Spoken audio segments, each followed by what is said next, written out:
As Russian troops gathered at the Ukrainian border, the Biden administration was quick to respond, sending troops and military aid to Ukraine while threatening sanctions on Russia.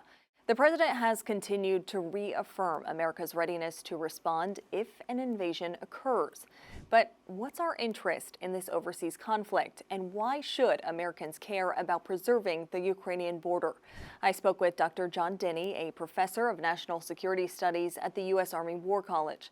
He says America's interests are tied to money, stability, values, and international law. Take a listen. The Ukrainian economy is not directly very important to the American economy.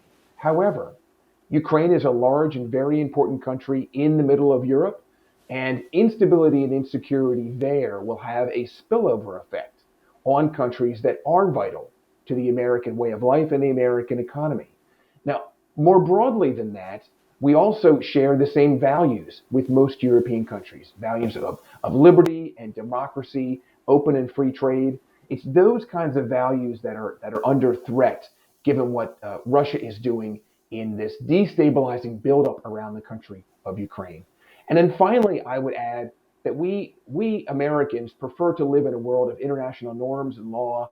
And there's an agreement from 1975 called the Helsinki Final Act. This was an agreement signed by most of the countries in Europe, the United States, Canada, and also Russia. That agreement said that international borders are to be honored. That is, sovereignty is to be maintained, regardless of how big or how small, how important or how unimportant your country was.